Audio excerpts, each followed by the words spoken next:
வணக்கம் நேயர்களே, கடவுளூர் டிவி நேயர்களுக்கு லக்ஷ்மணா அன்பு வணக்கங்கள். இப்போ நம்ம பார்க்க போகிறது வார ராசி பலன் 17ஆம் தேதி 23ஆம் தேதி வரை எப்படி இருக்க போதுன்னு பார்க்க போகிறோம். ஸோ எப்போதுமே சொல்கிறதாங்க, லக்னத்துக்கு பாருங்கள், ராசிக்கு பார்க்குற லக்னத்துக்கு பார்க்க ரொம்ப பர்ஃபெக்டாக இருக்கும். உதாரணமாக ஒரு மகர லக்னம் விருச்சிக ராசினா நீங்கள் விருச்சிக ராசிக்கான பலன்களை பார்க்க, மகர ராசிக்கான பலன்களை பார்க்க ரொம்ப பர்ஃபெக்டாக இருக்கும். முதல்ல வர்றது பொது பலன்கள், அதுக்கப்புறம் தசாபுக்தி பலன்கள். ஸோ உங்களுக்கு என்ன தசாபுக்தி அந்தரங்கள் வருதோ அதை மிங்கிள் பண்ணி பார்க்கும்போது ரொம்ப பர்ஃபெக்டாக இருக்கும். அப்புறம் வீடியோட எண்டில் டிப் ஆஃப் த வீக் இருக்குது, மறக்காமல் பாருங்கள். கன்னிராசி. ஸோ கன்னிராசிக்கு வந்து பார்த்திங்கன்னா உங்களது ராசி அதிபதி புதன். ஸோ புதன் வந்து பார்த்திங்கன்னா ஒரு 10ஆம் அதிபதியாக இருந்து அது 7 வந்து நீச்சமாக தான், அது நீச்சபங்க ராஜயோகமாக இருக்கும். ஏன்னா குரு வந்து பரிவர்த்தனை இருக்கும்போது ஒரு நீச்சபங்க ராஜ்யம், திடீர் அதிர்ஷ்டங்கள், திருமணம் சார்ந்த விஷயங்கள், தாயார் சம்பந்தமான விஷயம், திடீர் அதிர்ஷ்டங்கள் மூலியமாக நல்ல பொருள் வரவு, வியாபாரத்தில் சிறப்பான விஷயங்கள்லாம் கண்டிப்பாக எதிர்பார்க்கலாம். அதெல்லாமே ரொம்ப சிறப்பாக இருக்குது. மற்றபடி வந்து கடன் கேட்ட இடத்துல நல்ல ரொட்டேஷன்ஸ் இதெல்லாமே ரொம்ப நல்லா இருக்கிறதுக்கான வாய்ப்புலாம் ரொம்ப நல்லா இருக்குங்க. ஸோ அது ஒரு சிறப்பான விஷயங்கள் தான். அதுக்கப்புறம் உங்களுக்கு 2 மற்றும் 9ஆம் அதிபதியான சுக்கிரன். ஸோ 2, 9ஆம் அதிபதி சுக்கிரன் வந்து 7 இருக்கும்போது வெளிநாடு சார்ந்த விஷயங்கள்லாம் வந்து ரொம்ப நல்லாயிருக்கும். அப்பா சார்ந்த உறவில் நல்ல லாபங்கள் கிடைக்கிறதுக்கான வாய்ப்புலாம் ரொம்ப நல்லா இருக்குங்க. ஸோ எல்லாமே ரொம்ப சிறப்பு தான். குடும்பத்துக்கு தேவையான பண வசதிகள் எல்லாமே இருக்கும். நிறைய பிரயாணங்கள், ஒரு பணம் சேர்ந்து ஒரு குடும்பத்திற்கான ஒரு பொருள் ஈட்டுறதுக்கான ஒரு பணம் சம்பாதிக்கணும் ஒரு விஷயத்துக்காக வெளியூர் வெளிநாடு பிரயாணம் பண்ணுற மாதிரி விஷயங்கள்லாம் நிறைய ஏற்படும். ஸோ எல்லாமே ரொம்ப சிறப்பு தான். அதுக்கப்புறம் உங்களுக்கு வந்து 3 மற்றும் 8ஆம் அதிபதியான செவ்வாய். ஸோ 3 மற்றும் 8ஆம் அதிபதியான செவ்வாய் வந்து பார்த்திங்கன்னா உங்களுக்கு என்ன மாதிரி விஷயங்களை பண்ணுவாருன்னும் போது 3 மற்றும் 8ஆம் அதிபதி செவ்வாய் வந்து 10ல் இருக்கும்போது தொழில் ரீதியான விஷயங்கள் வந்து கொஞ்சம் கவனமாக இருக்கணும். ஸோ கொஞ்சம் அகல கால் வைக்காமல் இருக்கணும். ஒப்பந்தங்கள் கையெழுத்து போடும்போது ரொம்ப உஷாராக இருக்கணும். ஒரு அக்ரிமெண்ட் சைன் பண்ணி ஒன்றுக்கு 4 வாட்டி படித்து பார்த்து கையெழுத்து போடுறது ரொம்ப ரொம்ப நல்லது. அதுக்கப்புறம் உங்களுக்கு வந்து மேஜராகவே சொல்ல போகும்போது உங்களது 4 மற்றும் 7ஆம் அதிபதியான குரு வந்து இப்போ வந்து உங்களுக்கு பரிவர்த்தனை வந்து அதே 7 இருக்கும்போது நல்ல சிறப்பான விஷயங்கள், திருமணம் சார்ந்த விஷயங்கள் கைகூடி வருவதற்கான வாய்ப்புலாம் நல்லா இருக்குது. நிலபுலன்கள் சொத்துக்கள் அமைவதற்கான வாய்ப்பு ரொம்ப நல்லா இருக்குங்க. ஸோ நீங்கள் நினச்ச மாதிரி ஒரு வீடு வாங்கணும், வண்டி வாங்கணும், இந்த மாதிரி வாங்குறதுக்கான வாய்ப்புலாம் ரொம்ப சிறப்பாக இருக்குது. ஸோ அதுக்கப்புறம் உங்களுக்கு 5ஆம் அதிபதி 6ல். ஸோ 5ஆம் அதிபதி 6ல் இருக்கும்போது குழந்தைகளோட வளர்ச்சி ரொம்ப சிறப்பாக இருக்கும். குழந்தைகள் வந்து ஒரு கடந்து ஒரு பிரயாணம் பண்ணுறதுக்கான வாய்ப்புகள்லாம் ரொம்ப நல்லா இருக்கும். ஒரு வெளிநாடு பிரயாணங்களோ, வெளிநாட்டில் ஒரு கல்வி, வெளிநாட்டில் ஒரு வேலை, இந்த மாதிரி விஷயங்கள்லாம் நல்லா நடப்பதற்கான வாய்ப்பு உங்களுக்கு குழந்தைகளுக்கு ஏற்படுறதுக்கான வாய்ப்புலாம் ரொம்ப நல்லா இருக்குது. சில பேர் வந்து ஆன்மீக சுற்றுலா போகிறதுக்கான வாய்ப்பு சிறப்பாக இருக்குது. அதுக்கப்புறம் பார்க்கும்போது உங்களுக்கு 6ஆம் அதிபதி. ஸோ உங்கள் 6ல் வந்து பார்த்திங்கன்னா சனி வந்து நல்ல ஒரு ஆட்சி பலத்தோடு இருந்து அது குருவின் சாரத்தில் இருக்கும். வேலை விஷயங்கள் நிறைய பிரயாணங்கள் பண்ணுறதுக்கான வாய்ப்புகளை கண்டிப்பாக கொடுத்துருதுங்க. ஸோ வேலையில் நிறைய பிரயாணங்கள் நல்ல லாபங்கள் வரதுக்கான வாய்ப்பும் ரொம்ப நல்லா இருக்குது. 7ஆம் அதிபதியான குரு. ஸோ 7ஆம் அதிபதியான குரு வந்து உங்களுக்கு வந்து ஆட்சியாகவே இருக்காது. ஏன்னா வந்து பரிவர்த்தனை அதே இடத்துக்கு வரனால நல்ல ஒரு ஆட்சி, நல்ல ஒரு சிறப்பான விஷயங்கள். ஸோ அது பார்த்திங்கன்னா திருமணம் சார்ந்த விஷயங்கள்லாம் வந்து கைகூடி வருவதற்கான வாய்ப்பு, வியாபாரத்திலாம் ரொம்ப சிறப்பாக இருக்குது. பெரும் பணம் வருவதற்கான வாய்ப்பு ரொம்ப நல்லாயிருக்கு. 8ஆம் அதிபதியான செவ்வாய் 10ல் இருக்கும்போது தொழில் ரீதியான விஷயங்கள் அகலக்கால் வைக்காமல் இருக்குது ரொம்ப ரொம்ப நல்லது. கொஞ்சம் கேர்ஃபுல்லாக இருக்குது, நல்லது. அதுக்கப்புறம் பார்க்கும்போது உங்களுக்கு 9ஆம் அதிபதி. ஸோ 9ஆம் அதிபதியான சுக்கிரன் வந்து பார்த்திங்கன்னா 7, அதாவது அந்த 9லே இருக்கிறதா தான் அர்த்தம். ஏன்னா பரிவர்த்தனை வந்து அது 9ல் தான் இருக்கார். ஸோ அப்போ வந்து ஒரு நல்ல தந்தையினால் நல்ல லாபங்கள், வெளிநாடு சார்ந்த விஷயங்கள், வெளிநாடு பிரயாணங்கள், வெளி மாநில பிரயாணங்கள்லாம் நல்ல லாபங்கள் வரதுக்கான ரொம்ப சிறப்பாக இருக்குங்க. ஸோ 10ஆம் அதிபதி புதன் நீச்சபங்க ராஜயோகமாக தொழில் நல்ல வளர்ச்சி, நல்ல ஏற்றங்கள் இருக்கும். ஸோ அதெல்லாமே ரொம்ப சரி. பட் இருந்தாலும் அவங்க செவ்வாய்ங்கிற ஒரு பிளானட் 3/8ல் இருக்கும்போது கொஞ்சம் கவனமாக இருக்கும். ஏன்னா வந்து ஏதாச்சும் ஏடாவிடமோ ஒரு அக்ரிமெண்ட்லேயே இல்லையோ மாற்றத்துக்கான கொஞ்சம் கவனமாக இருக்குது. ரொம்ப ரொம்ப நல்லது. 11ஆம் அதிபதியான சந்திரன் வந்து சிறப்பான ஒரு நல்ல மாற்றங்கள், நல்ல ஏற்றங்கள் வருவதற்கான நல்ல ஒரு சிறப்பான விஷயங்கள்லாம் கண்டிப்பாக இருக்கார். 12ஆம் அதிபதியான சூரியன். ஸோ 12ஆம் அதிபதியான சூரியன் வந்து பார்த்திங்கன்னா உங்களுக்கு வந்து 7 இருக்கார். ஸோ நிறைய சுப செலவுகள் வருவதற்கான வாய்ப்புலாம் ரொம்ப சிறப்பாக இருக்குது. ஸோ இதுவரை பார்த்தது வந்து பார்த்திங்கன்னா உங்களுக்கு வந்து பொது பலன்கள். இப்போ பார்க்க போகிறது வந்து தசாபுக்தி பலன்கள். கன்னி லக்னமாக இருந்து சூரிய தசாபுக்தி அந்தரம் நடக்கணும். சூரியன் வந்து பார்த்திங்கன்னா உங்களுக்கு வந்து 7ல் இருக்கும்போது சுப நிகழ்ச்சிகள் சார்ந்த விஷயத்துக்காக கொஞ்சம் செலவு பண்ணுறது, கணவன் மனைவி கொஞ்சம் வெளியில் போகிறது, அவங்களுக்காக கொஞ்சம் செலவு பண்ணுற மாதிரி விஷயங்கள்லாம் கண்டிப்பாக இருக்கும். கன்னி லக்னமாக இருந்து சந்திர தசாபுக்தி அந்தரம் சிறப்பான பலன்கள், நல்ல லாபங்கள், நல்ல ஏற்றம், முயற்சிகளில் பெரிய வெற்றிகள் கிடைக்கிறதுக்கான ரொம்ப நல்லா இருக்குது. அதுக்கப்புறம் கன்னி லக்னமாக இருந்து செவ்வாய் தசாபதி. செவ்வாய் வந்து உங்களுக்கு 3, 8ஆம் அதிபதியாக வந்து 10ல் இருக்கும். தொழில் ரீதியான விஷயங்கள் ரொம்ப கவனமாக இருக்கும். புதிய அக்ரிமெண்ட் ஒப்பந்தங்கள்லாம் கையெழுத்து பண்ணி 1க்கு 4 வாட்டி யோசிச்சு பண்ணுறது ரொம்ப ரொம்ப நல்லது. ஸோ அதனால் கொஞ்சம் பார்த்து பண்ணுங்கள்.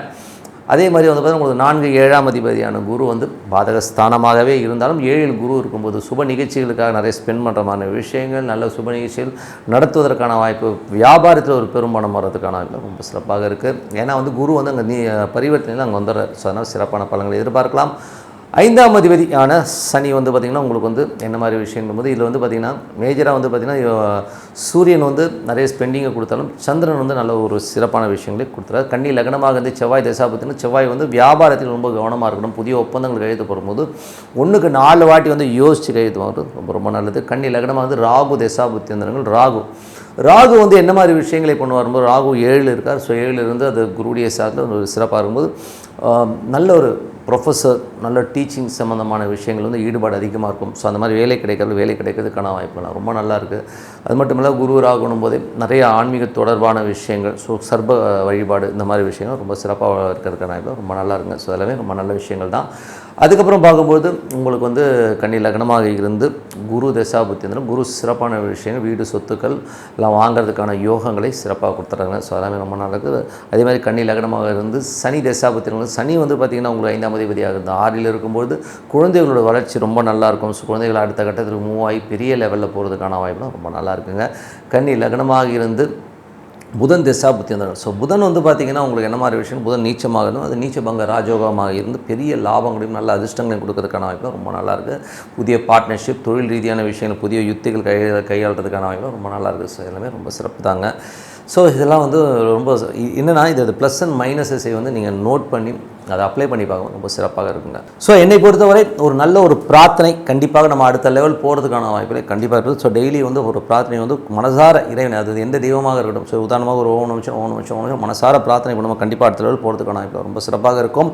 ஸோ இறைவன் பிரார்த்தனை ரொம்ப உங்களை அடுத்த லெவல் கொண்டு போகும். ஸோ இப்போ பார்க்கும்போது tip of the week. So tip of the வீக்கில் வந்து நம்ம பார்க்குறது என்னென்னா எப்போதுமே சொல்கிறதாங்க இப்போ வந்து சனி ராகு இப்போ அந்த சனி பயிற்சியாகி அது வந்து மீனத்துக்கு போகுது. இப்போ ஏற்கனவே ஏகப்பட்ட சர்ச்சைகள் இது சனி பயிற்சி கிடையாது. நம்மளை பொறுத்தவரை வந்து திருக்கணிதம் நம்ம ஃபாலோ பண்ணுறோம். ஸோ அதனால் நான் அதை வச்சு சொல்ல மற்ற ஜோதிடர்கள் வந்து நான் வந்து தப்பு சொல்ல மாட்டேன். அது அவங்கவுங்க கணக்கு. ஏன்னா என் குருநாதர் என்ன சொல்கிறாங்கன்னா எந்த சிஸ்டம் நீ ஃபாலோ பண்ணி அதை பர்ஃபெக்டாக ஃபாலோ பண்ணால் போதுங்கிறது தான் அவர். இப்போ என்னை பொறுத்தவரை சனி பயிற்சி இப்போ நடக்கிறது எனக்கு சனி பயிற்சி தான். ஓகேங்களா? ஸோ அப்படி சனி பயிற்சி ஆகும்போது என்ன மாதிரி விஷயங்களை நடத்தும். ஸோ இது வந்து நம்ம வந்து ஒரு டெஸ்ட் மாதிரி கூட வச்சுக்கலாம்.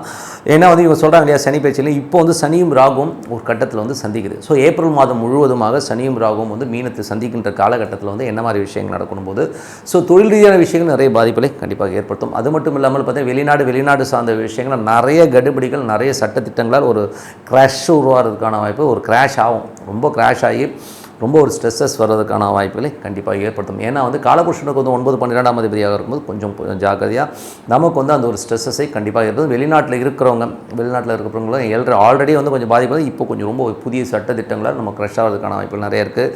அது மட்டும் இல்லாமல் குருமார்கள். ஸோ குருமார்கள் போது குருமார்கள் ஆன்மீகவாதிகளுடைய சில பித்தலாட்டங்கள் சில விஷயங்கள்லாம் வந்து வெளியில் வரும். ஸோ இதெல்லாமே வந்து கண்டிப்பாக இந்த டைமில் வரும். ஸோ அது மட்டும் இல்லாமல் குழந்தைகள். ஸோ குழந்தைகளுக்கு வந்து இனம் புரியாத ஒரு சின்ன காய்ச்சலோ ஏதோ ஒரு ஃப்ளூ இந்த மாதிரி ஏதோ ஒரு டிசீஸோ இந்த மாதிரி விஷயங்களை குழந்தைகள் வந்து உலக ரீதியாக நான் சொல்கிறது உலக ரீதியாக கொஞ்சம் கஷ்டப்பரமான சூழ்நிலை ஏற்படும். காரணம் என்ன அந்த குருவும் ராகும் ஒன்றா வந்து மீட் ஆகிற அந்த இடம்.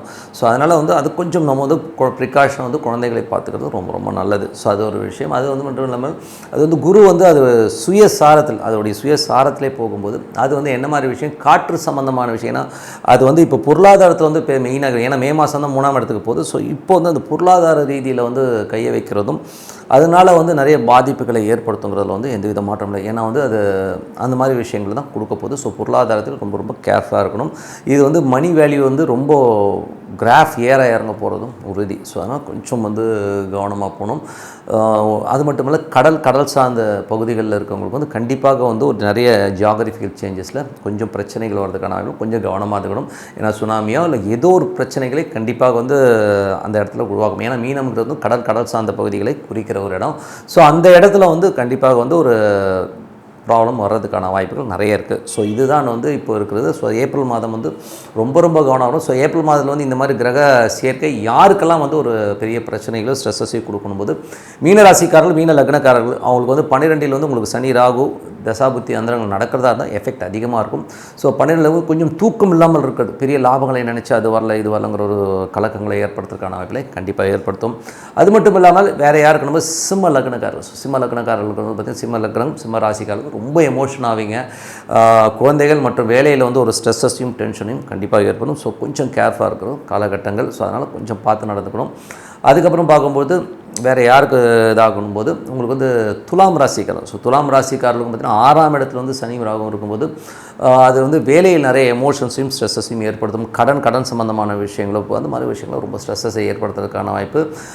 மற்றபடி வந்து கம்யூனிகேஷன் ஏற, ஸோ ஏதாச்சும் வந்து வாக்குறுதிகள் கொடுத்து ஒரு செக்ஸ் கொடுத்து இந்த மாதிரி விஷயங்களை மாற்றுறதுக்கான கண்டிப்பாக இருக்கும். ஸோ இவங்கெல்லாம் வந்து ரொம்ப ஜாக்கிரதையாக இருக்க வேண்டிய காலகட்டங்கள்.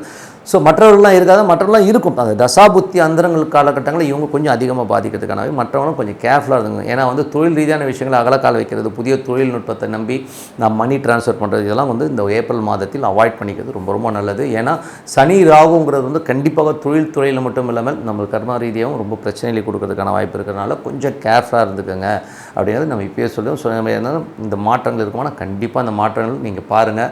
எப்படின்னா டிவி நியூஸஸ்லாம் நம்ம பார்க்க தான் போகிறோம். ஸோ என்ன நடக்குதுன்னு பார்ப்போம். ஸோ மற்றபடி என்னங்க, பிரார்த்தனை கண்டிப்பாக ஒரு பிரார்த்தனை தான் நம்ம வந்து வழி நடத்தி சொல்லும். ஒரு நல்ல இறைவனை மனதாரி இறைவனை பிரார்த்தனை பண்ணும்போது கண்டிப்பாக அடுத்த லெவல் போகிறதுக்கான ரொம்ப சிறப்பாக இருக்குது. உங்களிடம் விடைபெறுவது உங்கள் லட்சுமி நாராயணன். நன்றி, வணக்கம். கடவுள் அருள் டிவியை பார்த்தமைக்கு நன்றிகள். மேலும் இது போன்ற தகவல்களை தெரிந்து கொள்ள கடவுள் அருள் டிவியை சப்ஸ்கிரைப் செய்யுங்கள். மறக்காமல் பெல் ஐக்கானை கிளிக் செய்யுங்கள்.